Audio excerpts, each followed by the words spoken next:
Hello friends, आज हम lecture number 4 start करेंगे। तो लास्ट लेक्चर जो था लेक्चर नंबर 3, उसमें हमने दो चीज़ें कर दी थी। इंटरेस्ट ऑन कैपिटल के बारे में हमने कर दिया था कि इंटरेस्ट ऑन कैपिटल में क्या क्या इश्यूज आ सकते हैं, तो उनको हम कैसे टैकल करेंगे, कैसे इंटरेस्ट ऑन कैपिटल कैलकुलेट करेंगे। और दूसरा चीज़ हमने इंटरेस्ट ऑन ड्राइंग के बारे में सीखा था। हमने कुछ फॉर्मूला सीखे थे कि अगर फिक्स्ड अमाउंट होते हैं फिक्स्ड इंटरवल पे तब क्या फॉर्मूला लगाएंगे। ठीक है, amount left after the first plus amount time left after the first plus time left after the loss divide by 2। और अगर वेरिंग अमाउंट्स हुए तो हमने प्रोडक्ट मेथड से सीखा था हम कैसे इंटरेस्ट करेंगे, जिसमें हम सारे अमाउंट्स को लेते हैं एवरेज पीरियड ऑफ 1 मंथ में, तो उनका समेशन करते हैं और बोलते हैं ये सारा एक मंथ के लिए। जैसे 16,000 था, 16,000 12 महीने के लिए या 1,90,000 एक महीने के लिए, तो फिर एक महीने का इंटरेस्ट करके principal into rate of time. तो वो दो चीजें हमने कर दी थी, interest on capital, interest on drawing. फिर हमारी दो चीजें जो रह गई थी, वो एक था guarantee of profit. Guarantee of profit, तो ये वाला कंसेप्ट हम समझेंगे आज के लेक्चर में कि क्या होता है, या मिनिमम गारंटी वाला कंसेप्ट क्यों देते हैं और कौन बियर करेगा, किस रेशो में बियर करेगा और उसकी अकाउंटिंग क्या होगी, वो करेंगे हम। दूसरा चीज हम क्या पढ़ेंगे, पास्ट की एडजस्टमेंट्स। ठीक है, सपोज हमने क्या किया है, फाइनल अकाउंट को बना दिए पूरे, बट बाद में पता चला पार्टनरशिप डीड में तो इंटरेस्ट ऑन कैपिटल लिखा था और हमने इंटरेस्ट ऑन कैपिटल नहीं दिया है। अब क्या करेंगे, क्या नए से प्रॉफिट लॉस अकाउंट बनाएंगे? नहीं, वैसा नहीं करेंगे। हम देखेंगे नेट इफेक्ट क्या हुआ, उसकी एक अकाउंटिंग एंट्री करेंगे, या एक और तरीका है वो हम देखेंगे। ठीक है, तो आज के लेक्चर में हम यही दो चीजें करेंगे और इस तरीके से हमारा क्या हो जाएगा, जो फंडामेंटल्स ऑफ पार्टनरशिप है वो कवर हो जाएगा। उसके बाद हमें क्या करना है, reconstitution of the firm. Partnership में हमें तीन चीजें, एक तो फंडामेंटल, फिर रिकॉन्स्टिट्यूशन और उसके बाद फिर हमें डिसोल्यूशन करना है। बस इतना ही आपका पार्टनरशिप है। तो आज के लेक्चर के साथ हमारा क्या हो जाएगा, फंडामेंटल्स कंप्लीट हो जाएगा, फिर हम रिकॉन्स्टिट्यूशन करेंगे। रिकॉन्स्टिट्यूशन में हम पढ़ेंगे एडमिशन, रिटायरमेंट, डेथ, ये तीन चीजें पढ़ेंगे और change in profit share ratio. इन चीजों से रिकॉन्स्टिट्यूशन होता है। उसके बाद फिर हम डिसोल्यूशन करेंगे और हमारा फिर पार्टनरशिप कंप्लीट हो जाएगा। जो आपको पूरे साल लगता है स्कूल में, वो हम कोशिश करेंगे कि हमारा एक ही मंथ में कवर हो जाएगा। ठीक है, अब मैं आपको बोलूंगा concept of guarantee of profit to partner. ठीक है, अब हम पढ़ेंगे guarantee of profit to partner. ठीक है, इसको हम एक और चीज बोलते हैं,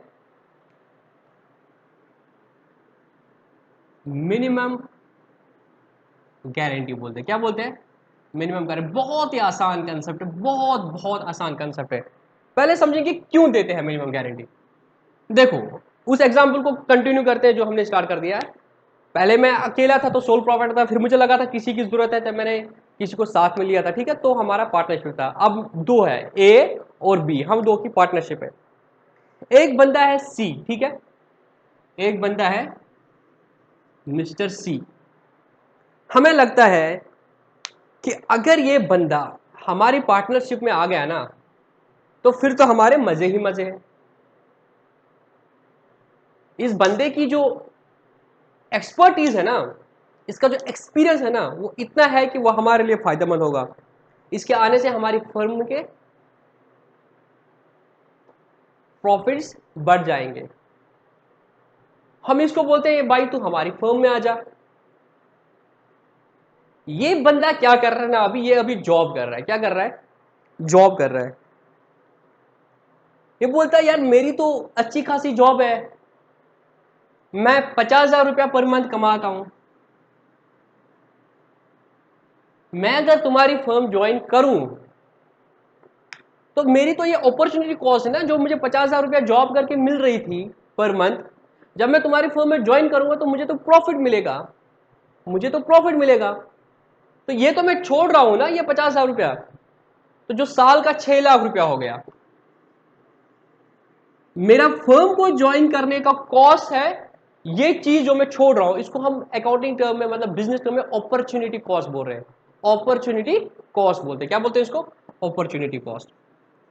ये बंदा बोल रहा है यार मैं तो ये 6 लाख रुपया छोड़ रहा हूं, अब मैं तुम्हारी फर्म मैं आने आऊंगा तो मेरा तो ये नुकसान हो जाएगा, कल को प्रॉफिट नहीं होगा तो मुझे तो मिलेगा नहीं। तो बट हमें लगता है कि यार इस बंदे का आना तो बहुत जरूरी है। तो हम क्या करते हैं, हम इसे गारंटी देते हैं। क्या देते हैं, गारंटी देते हैं। हम बोलते हैं इसे तू हमारी फर्म में आ जा, तेरा 6 लाख का नुकसान है ना, तो हम तुझे गारंटी देते हैं कि हम तुझे ये 6 लाख रुपया किसी भी सूरत में दे देंगे। तो actually we are guaranteeing him the minimum amount that is 6 lakh rupees. तू आजा हमारी फर्म, ये तुझे मिलेगा ही मिलेगा। बस इतना ही है कंसेप्ट। अब प्रॉब्लम क्या होगी, हमने इसको प्रॉफिट शेयरिंग, अब जब इसको हमने पार्टनरशिप में लाया तो क्या होगा, अब हमारा रहेगा, पहले ये ए और बी थे, अब रहा ए बी सी, क्या रहा ए बी सी। तो अब हमने प्रॉफिट शेयरिंग रेशियो डिसाइड किया होगा कि ए बी सी में क्या प्रॉफिट रेशियो। सपोज हमने बोला कि जो प्रॉफिट शेयरिंग रेशियो है वो सपोज इक्वल है, मैं सिंपल लेता हूं, वो इक्वल है 2:2:1, सॉरी मैं सिंपल कर लेता हूं 1:1:1। ठीक है। अब सपोज मैं एग्जांपल लेता हूं, अगर हमारा प्रॉफिट आया 18 लाख रुपए, क्या आया, मैं बाकी एडजस्टमेंट को छोड़ रहा हूं, अगर हमारा प्रॉफिट आया 18 लाख रुपए, कितना आया 18 लाख रुपीस।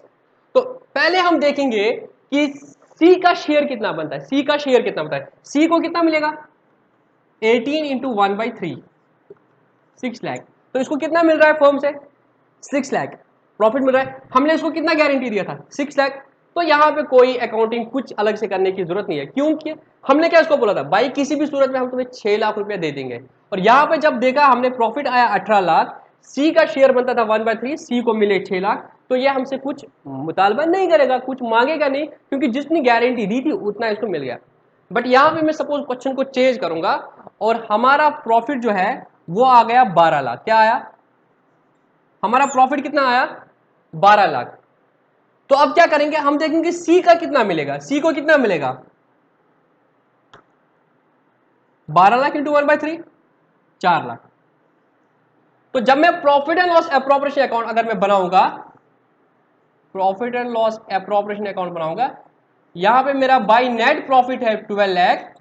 तो मैं कर रहा हूं to A to B to C, मतलब इनकी कैपिटल अकाउंट, इधर आ रहा है इसको 4 लाख, इसको 4 लाख, इसको 4 लाख, ठीक है ना, वही 12 लाख आता है।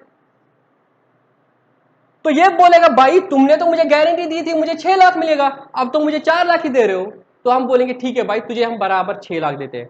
तो इसको हम क्या करेंगे 2 लाख ऐड करेंगे, क्या करेंगे, इसको बराबर 6 लाख देंगे। अब क्या होगा, इसको तो हमने 4 लाख है, तो डेफिशिएंसी कितनी रही, डेफिशिएंसी कितनी रही 2 लाख। नाउ अब देखो क्या कर रहा है यहाँ पे, ये जो 2 लाख रुपए है इसको तो बराबर हमने 6 लाख देना पड़ेगा। तो हम क्या करेंगे, सबसे पहले इस 12 लाख में से इसका शेयर देखेंगे कितना मिल रहा है इसको, 4 लाख में, दो तरीके देखने के, 12 लाख में से इसको 4 लाख मिल रहा है, बट हमने कितना कमिट किया था उसको 6 लाख। अब जो शॉर्टफॉल रहेगा 2 लाख, ये बियर करेंगे ए और बी, क्या करेंगे ए और बी। अभी मैं सिंपली बोल रहा हूं ए और बी करेंगे, किस रेशो में करेंगे, किस रेशो में करेंगे, तो हम देखेंगे डीड में इन्होंने क्या बोला है। अगर कुछ नहीं बोल रहा है, दोनों ने गारंटी दी है, तो ये करेंगे प्रॉफिट शेयरिंग रेशो में। किस में करेंगे, प्रॉफिट शेयरिंग रेशो में। ये एक चीज हो गई। तो उस रेशो में क्या होगा, ये 2 लाख बियर करेंगे ए और बी, इनकी प्रॉफिट शेयर रेशो क्या है 1:1, तो ये 1 लाख देगा, ये 1 लाख देगा। तो हम क्या करेंगे फिर, इसमें से ए की कैपिटल में से 1 लाख लेस करेंगे, इसको 1 लाख लेस करेंगे, तो ए को सिर्फ 3 लाख दिया जाएगा, बी को 3 लाख दिया जाएगा, इसको 6 लाख दिया जाएगा। ठीक है, तो ये तरीका है करने का, सिंपल है। तो क्या करना है हमने, मिनिमम गारंटी, समझ आया क्या है मिनिमम गारंटी, कि एक पार्टनर को हम ला रहे हैं बिजनेस में, एग्जिस्टिंग पार्टनर, और उन्हें लग रहा है इसकी वजह से फायदा होगा, तो उसको गारंटी दे रहे हैं कि इतना प्रॉफिट हो तो हम तुझे देंगे ही देंगे, उससे उसको मोटिवेशन रहता है और वो हमारी फर्म में आ जाता है और हमें लगता है हमें प्रॉफिट आ जाएगा। तो फिर हम क्या करें, करना क्या है, अब सबसे पहले देखो इसको कितना शेयर मिल रहा है, फिर देखो इसको कितना मिलना चाहिए। अगर जो मिल रहा है उससे ज्यादा है जितना मिलना चाहिए, तब कोई बात नहीं, तो नॉर्मल अकाउंटिंग करो। अगर वो कम है तो जो डिफिशिएंट है वो किससे लोगे, एग्जिस्टिंग पार्टनर से। किस रेशो में, अब मैं वो तुझे बताऊंगा। तो अब पहले ये देखो, ये अभी जो मैंने एग्जाम्पल दिया इसमें बोला था, हम दोनों ने बोला था, ए ने भी बी ने भी बोला था भाई तू हमारी फर्म में आ जा तो हम तुझे गारंटी देंगे, और ए और बी ने डिसाइड किया था कि हम जो भी डेफिशिएंसी होगी वो हम बियर करेंगे in our profit sharing ratio. मगर कभी कभी हो सकता है, कभी कभी हो सकता है कि हम दो है ए और बी, और मुझे लग रहा है कि ये बंदा अगर हमारी फर्म में आएगा, मतलब सी अगर हमारी फर्म में आएगा तो हमारी फर्म को फायदा होगा। बी बोल रहा है ठीक है, I don't have any problem, but the fact that you are giving him a minimum guarantee, I am not ready for this. तो उस केस में क्या होगा, बी बोल रहा है भाई ठीक है तू इसको ला फर्म में, बट मैं मिनिमम गारंटी ये जो मांग रहा है मैं उसके लिए रेडी नहीं हूं, तुम्हें लेना है तो तुम देखो। तो मैं उस, और मुझे लगता है कि नहीं भाई मेरा गोल था, मेरा ड्रीम है रेडीमेड गारमेंट का एक बड़ा बिजनेस होना चाहिए मेरा, ठीक है, तो मैं बोलता हूँ ठीक है भाई मैं खुद से गारंटी देने के लिए रेडी हूँ। उस केस में गारंटी कौन दे रहा है? खाली ए।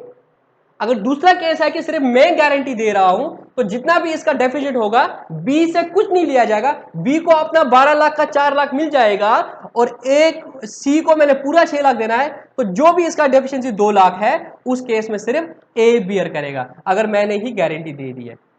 तो दो चीजें होगी, या तो ये दोनों बोलेंगे हम अपने प्रॉफिट शेयरिंग रेशियो में करेंगे, तो तब दोनों जितना भी डेफिशिएंसी होगा 2 लाख वो इनके कैपिटल से, मतलब इनके शेयर से लेस करेंगे, कैपिटल से नहीं, इनके जो प्रॉफिट के शेयर है उससे लेस करेंगे, और बाकी जो बचा वही इनको ट्रांसफर करेंगे। और अगर मैंने ही गारंटी दी है तो मेरे मेरे प्रॉफिट शेयर से कम करेंगे और इसको दे देंगे। और अगर दोनों ने गारंटी दी है और प्रॉफिट शेयर रेशियो में नहीं दी है, किसी और रेशियो में दी है, तो जैसे वो बोलता है, बी बोलता है भाई यार लतीफ तुझे लेना है ना, I don't have any problem but I can not give guarantee of more than 1 lakh, fine, तो my guarantee will be limited to only 1 lakh rupees. तो सपोज अब 3 लाख का, सपोज 50,000 बोल दिया इसने, और 2 लाख का है, तो इससे मैं सिर्फ 50,000 लेऊंगा और बाकी मेरे से बियर करेगा। तो वही होगा, या तो ऐसा मतलब कुछ भी हो सकता है, तुम्हें कुछ नहीं करना है, तुम्हें सिंपल मैथमेटिक्स करना है, तुमने देखना है कौन कितना बियर कर रहा है, उसका शेयर उतना लेस हो जाएगा और जो सी है उसको पूरा मिले। This is a concept of minimum guarantee, ठीक है।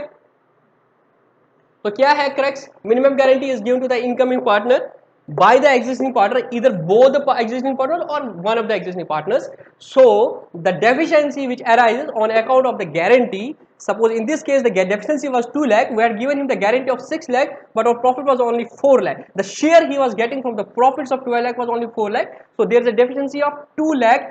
This 2 lakh will be borne by the partners in the ratio of the guarantees which they have provided. If the guarantee has been given in the PSR, this 2 lakh will be borne by A and B in their PSR. If the guarantee is given only by A, this will be borne by A.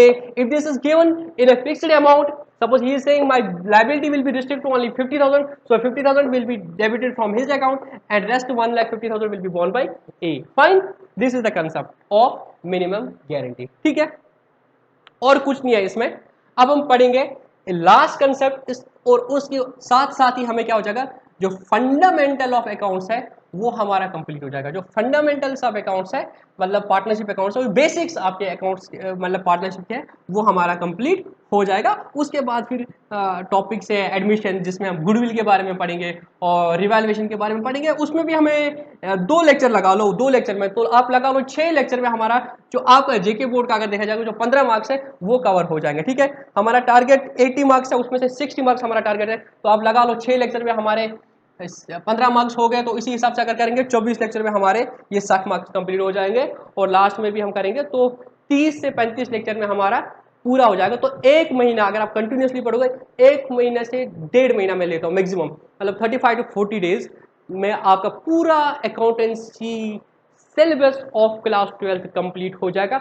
और मेरे lectures की जो duration होती है वो 1 घंटे के around ही होती है, ठीक है। तो 40-45 घंटों में आपका पूरा अकाउंटेंसी में कंप्लीट कर रहा हूं, ठीक है। बस आपको क्या करना है, मैं जो कंसेप्ट यहाँ पे बोल रहा हूँ आपको घर में उस कंसेप्ट के जो अपने बुक से क्वेश्चन है आप क्वेश्चन करो, ठीक है। मेरे पास भी बुक आएगी, फिर मैं भी कराऊंगा एग्जाम में, बट यहाँ पे लेक्चर में। बट तब तक आप लोग क्या करो, जितने भी इलस्ट्रेशन आप घर से करो, मेहनत करो, जोश लाओ, ठीक है, और कंसेप्चुअल क्लैरिटी पे फोकस करो, ठीक है। क्योंकि तुम्हारा अपना गोल बहुत हाई रखो, 12th को पास करना कोई गोल नहीं है। हो सकता है कि अभी आपका आ जाएगा कि आपका सिलेबस 50% कम होगा, ठीक है, या आपको 200 मार्क्स का पेपर दिया जाएगा, आपको 100 मार्क्स करने हैं, बहुत बार ऐसा हो गया है। तो आप उसके लिए मत जाओ, आप कंसेप्चुअल क्लैरिटी पे फोकस करो। अपना एक जो गोल है, आपको चार्टर्ड अकाउंटेंट बनना है, तो उसको हासिल करने के लिए जाओ, तो उसके लिए सिर्फ अपने कंसेप्ट पे फोकस करो, ठीक है। तो लास्ट ऑफ द कंसेप्ट जो हम इस टॉपिक में इसमें पढ़ेंगे, that's called as past adjustments. क्या है?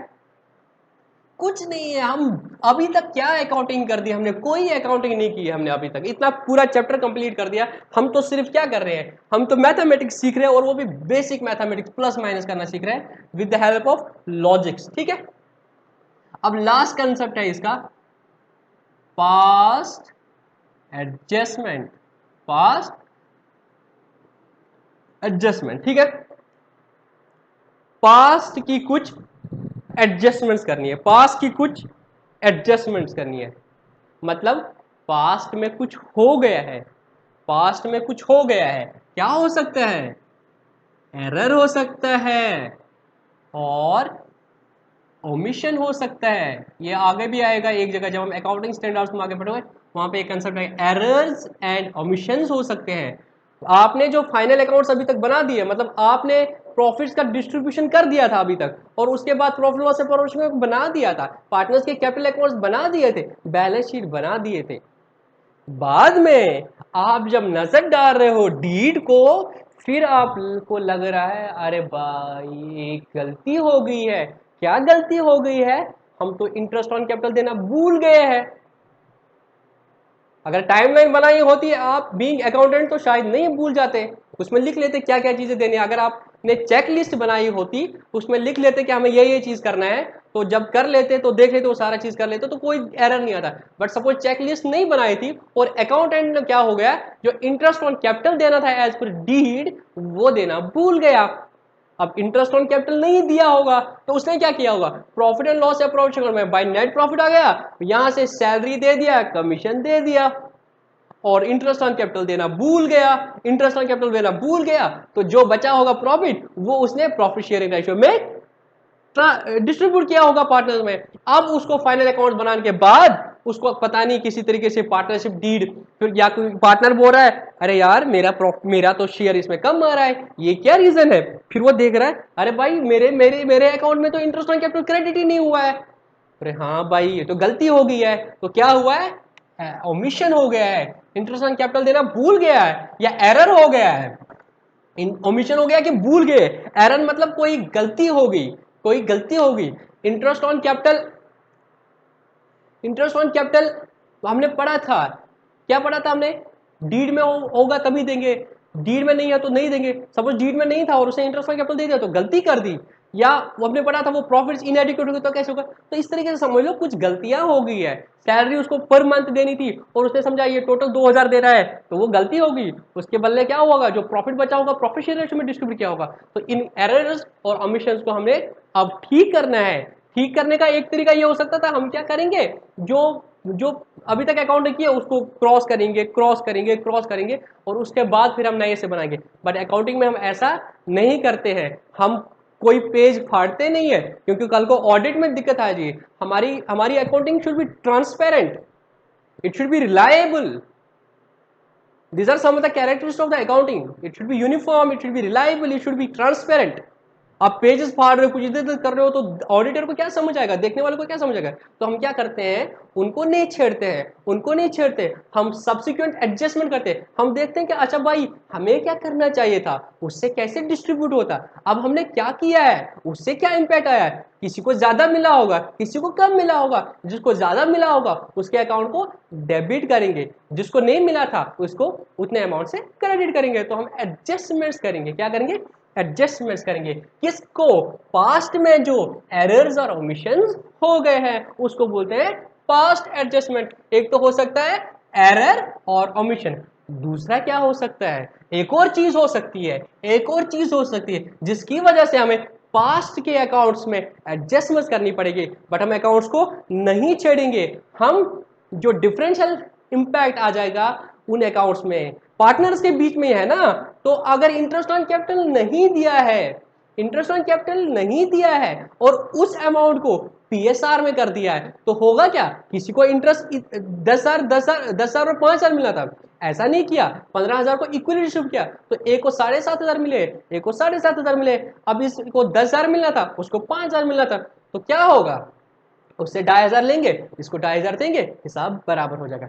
एक तो ये हो सकता है एरर और ओमिशन हो सकता है। और क्या हो सकता है, और हो सकता है कि हमने कोई रिकॉन्स्टिट्यूशन ऑफ द फर्म कर दिया, हमने चेंज या अमेंडमेंट बोलो इन पार्टनरशिप डीड में कोई टर्म्स में चेंज कर दी जिसका रेट्रोस्पेक्टिव इफेक्ट है। क्या है, रेट्रोस्पेक्टिव इफेक्ट। पहला बात तो तुम्हें आराम से समझ आया था कि सर ये तो समझ आया था एरर और ओमिशन, बट सर हमें तो ये रेट्रोस्पेक्टिव इफेक्ट समझ नहीं आ रहा है। मतलब हमने पार्टनरशिप डीड में कोई चेंज कर दी, हमने बोला कि पार्टनरशिप डीड में हमने बोला कि जो प्रॉफिट शेयरिंग रेशियो होगा वो 1:1:1 होगा, जो अभी 3:2 था तीन पार्टनर्स में, अब हमने बोला ये 1:1:1 होगा विद रेट्रोस्पेक्टिव इफेक्ट। सपोज हमने बोल दिया, कुछ भी रीजन हो सकते हैं। अब हमने क्या किया, इतने सालों में हमने प्रॉफिट्स 3:2:1 में डिस्ट्रीब्यूट किए थे। अब बोलेंगे नहीं इक्वल होगा, तो पिछले सालों में क्या होगा, उसको ज्यादा प्रॉफिट मिला होगा ए को,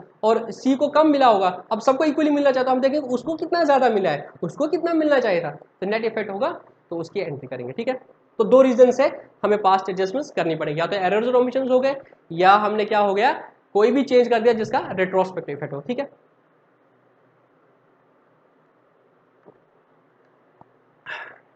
समझ आई बात, पास्ट एडजस्टमेंट। अब बेटा हम समझ लेंगे कि पास्ट एडजस्टमेंट तो ठीक है, अब इसको करने का तरीका क्या है, इसको करने के दो तरीके हैं। क्या है, इसके करने के दो तरीके हैं। फंडा ये है, हमें देखना है किसको, किसी को ज्यादा मिला होगा, किसी को कम मिला होगा। तो तुम्हें लॉजिकली सोचना है, अपने दिमाग को खोल के रखना है और सोचना है, आउट ऑफ द बॉक्स भी नहीं सोचना है, बस सिर्फ सोचना है कि क्या इंपैक्ट आया होगा। तभी मैं बोलता हूं आपको कोई कॉम्प्लेक्स मैथ्स की जरूरत नहीं होती है, आपको सिंपल मैथमेटिक्स की जरूरत होती है। बेसिक मैथमेटिक्स स्किल्स चाहिए अगर आपको अकाउंटिंग सीखनी है, अगर आपको अकाउंटिंग का चैंपियन बनना है। ठीक है, तो हम क्या करते हैं, हम क्या करते हैं बेटा, प्रॉफिट पास्ट एडजस्टमेंट को हम दो तरीके से कर सकते हैं। पास्ट एडजस्टमेंट को हम दो तरीके से कर सकते हैं। एक हम कर सकते हैं, एक हम कर सकते हैं, हम बनाएंगे एक profit and loss adjustment account. क्या बनाएंगे, profit and loss adjustment account. और दूसरा हम बनाएंगे, एक तो हो गया profit and loss adjustment account, और दूसरा हम बनाएंगे, कोई अकाउंट नहीं बनेंगे, direct entry in capital accounts. मतलब मैंने वही बोला ना, किसी को ज्यादा मिला होगा, किसी को कम मिला होगा, तो जिसको कम मिला था उसको क्रेडिट करेंगे, और जिसको ज्यादा मिला था उसके अकाउंट को डेबिट करेंगे, हिसाब बराबर। अब एक एग्जाम्पल लूंगा मैं, तो उससे हम समझ लेंगे कि दोनों तरीके से हम एंट्री कैसे करेंगे। ठीक है, तो मैं एग्जाम्पल यहां पे लिखूंगा ताकि मुझे ये आ जाए। ठीक है, मैं केस बनाता हूं, एग्जाम्पल,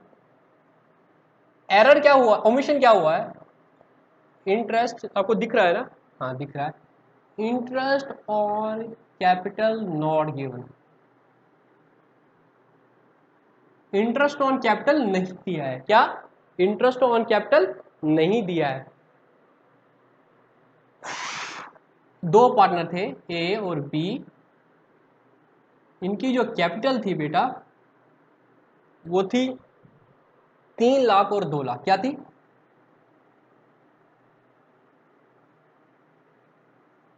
2 लाख। और इस पे जो इंटरेस्ट बन रहा था 10% के हिसाब से 30,000, 20,000। ठीक है, पहले मैं ऐसे समझाता हूं, ये बहुत तरीका है।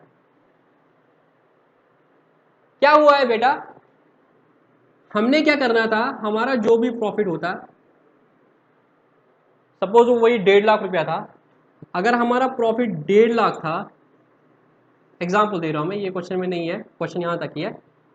ठीक है, डू पास्ट एडजस्टमेंट। ठीक है, अगर हमारा प्रॉफिट 1.5 लाख था, तो हमें क्या करना चाहिए था, हमें इसमें से पहले इंटरेस्ट ऑन कैपिटल लेस करना था। ठीक है, यही करना था हमें, इंटरेस्ट ऑन कैपिटल लेस करना था 50,000, बचा कितना,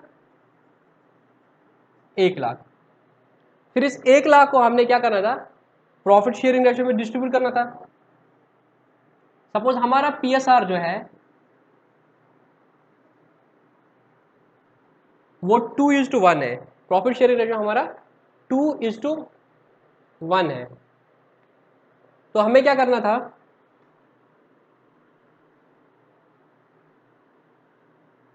1 लाख में हमें 66667 करना था, और 33334 करना था। ये करना था हमें 2:1 में,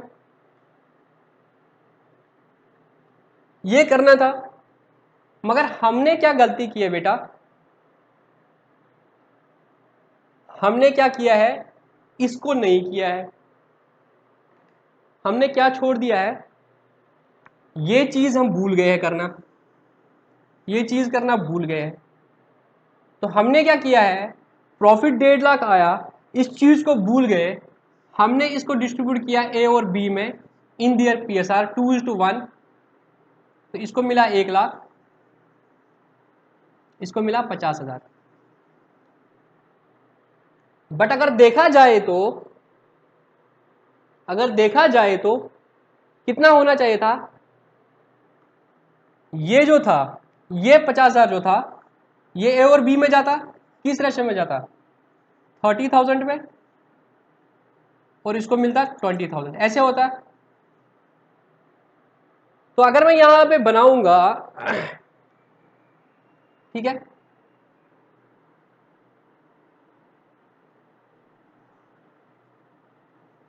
amount that should have been credited, क्या क्या मिलना चाहिए था, ये ए है और ये बी है, ठीक है।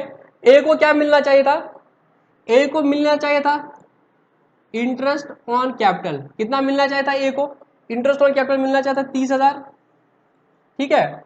और इसको कितना मिलना चाहिए था, 20,000। और क्या मिलना चाहिए था, शेयर ऑफ प्रॉफिट, इसको मिलना चाहिए था 66667, और इसको मिलना चाहिए था 33334, ये मिलना चाहिए था।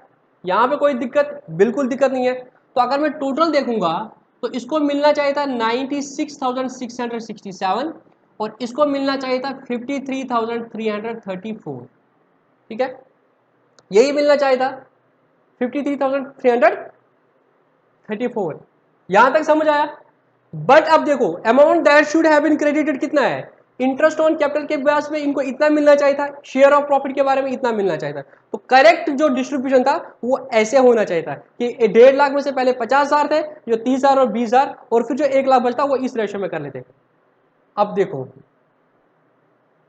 ठीक है, ये होना चाहिए था। तो इतना मैं रब कर लेता हूं, ठीक है, इतना मैं रब कर लिया, समझ आया ना बेटा।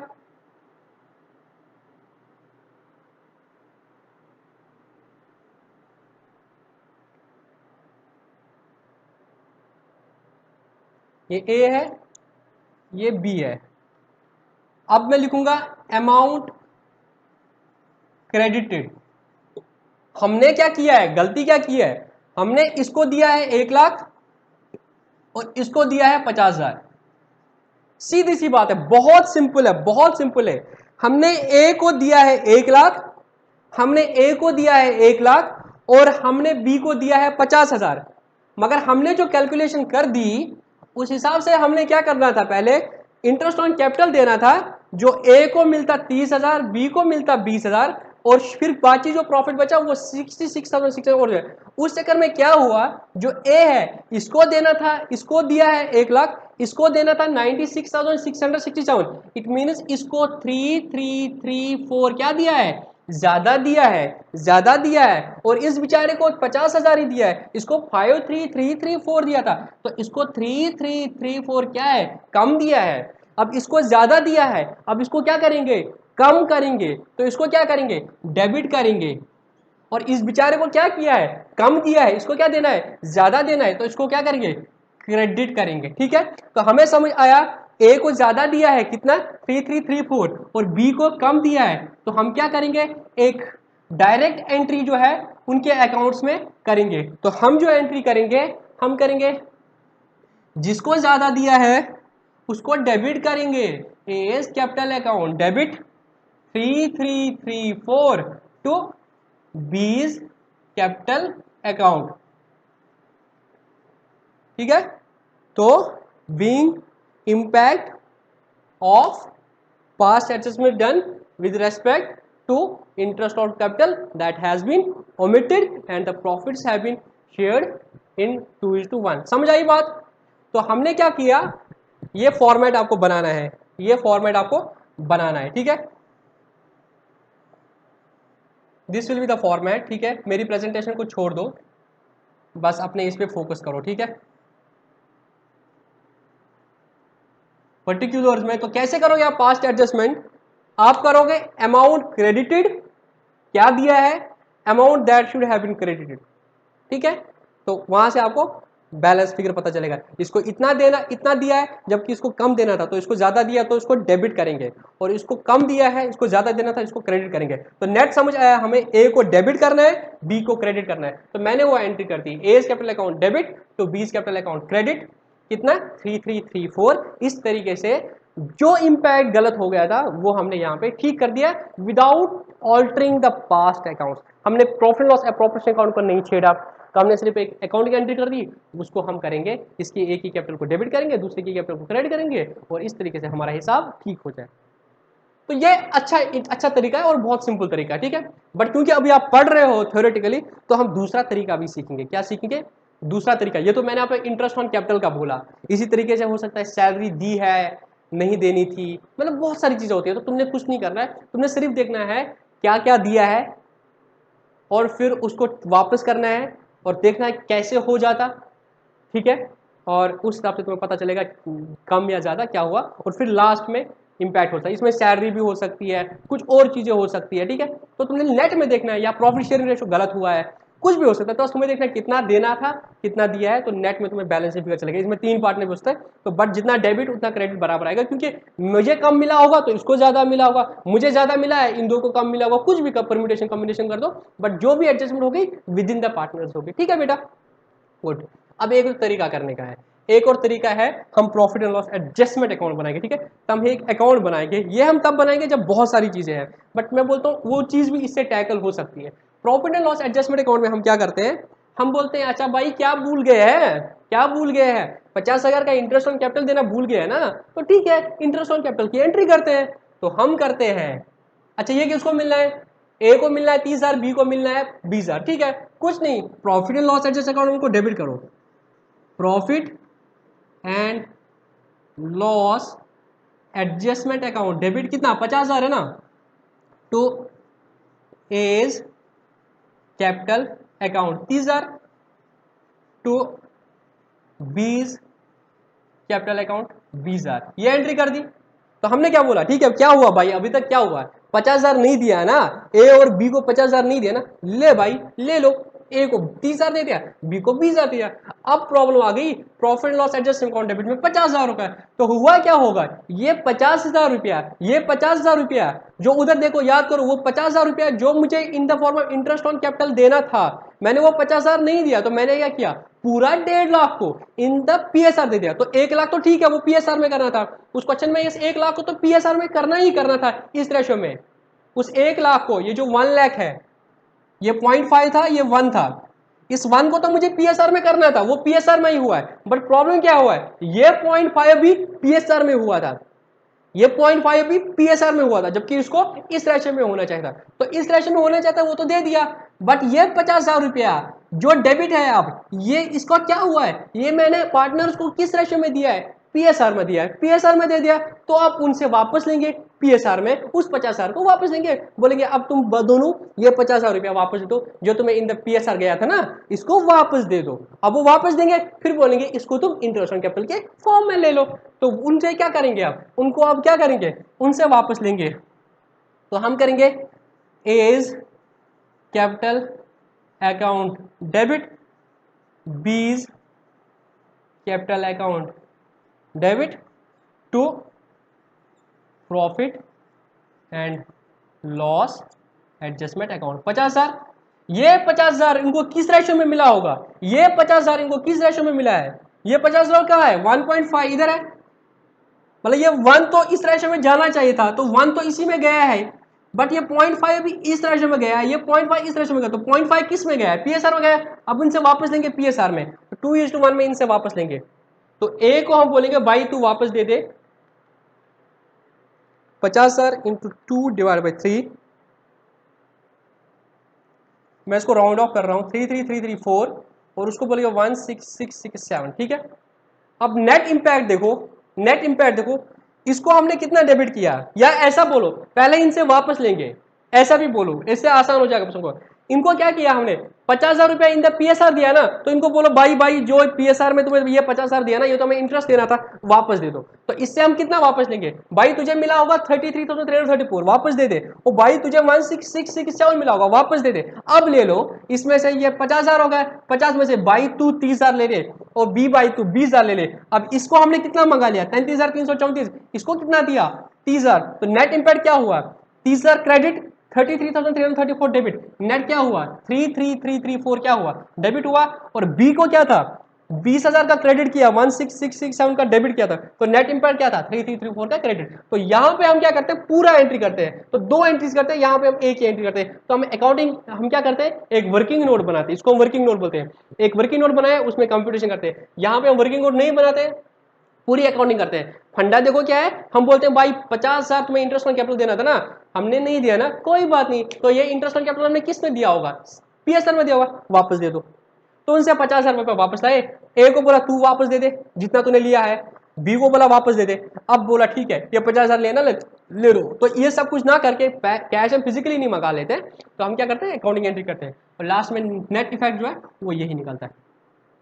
ये मैंने इंटरेस्ट ऑन कैपिटल का बोला, इसी तरह से सैलरी का कुछ होता है, पीएसआर का कुछ हो सकता है, बस फंडा एक रहेगा। फंडामेंटली आपको क्या करना है, ये वर्किंग करनी है, तुमने देखना है कितना दे दिया है और कितना देना चाहिए था, ठीक है। तो हम इसके पीछे कुछ इलस्ट्रेशन कर देंगे आगे, तो बट फंड जो बेसिकली जो तुम लोगों ने करना है वो इंपैक्ट देखना है कि क्या किया है, क्या करना चाहिए था, उसका नेट इंपैक्ट, किसी का डेबिट होगा किसी का क्रेडिट होगा, ठीक है।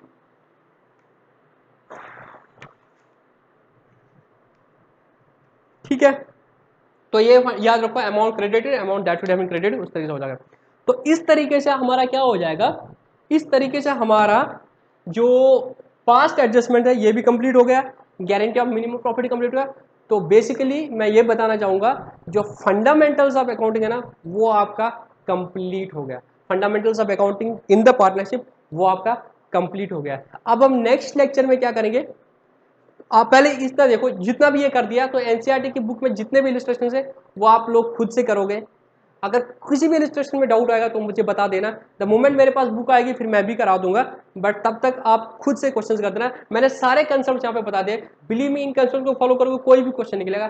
सपोज क्वेश्चन नहीं हो पा रहा है तो मुझे कॉल कर देना, और घबराना इस बात पे भी नहीं कि हम इस बैच में जो है क्वेश्चन नहीं हो रहे। क्वेश्चन इसलिए नहीं हो रहे कि अभी तक बुक नहीं आई है मेरे पास, तो बुक जो ही आएगी होपफुली एनसीईआरटी की मुझे 1 या 2 दिन में आ जाएगी, और कल्याणी पब्लिशर्स की जो बुक है वो भी कुछ पता नहीं चल रहा है कब तक आएगी। बट आप लोग, आपके पास जो बुक है आप इलस्ट्रेशंस कर लो, वहां पे भी आपको हेडिंग दी होगी, इस टॉपिक की हेडिंग पास्ट एडजस्टमेंट, उसके क्वेश्चन पे तुम लोग कर दो। कोई भी डाउट आ रहा है तो व्हाट्सएप पे पूछ लो मुझसे, ठीक है, मैं अवेलेबल रहूंगा, ठीक है। बट ऑनेस्टली आई बिलीव कि मैंने आपको सारे कंसेप्ट दे दिए तो आपको सारे क्वेश्चन आएंगे, ठीक है। और आगे आगे क्या होगा, जब बुक मेरे पास भी होगी तो हम क्लास में भी क्वेश्चन करेंगे, बट अभी हम थोड़ा फोकस करेंगे ऑन द कंसेप्ट, ठीक है।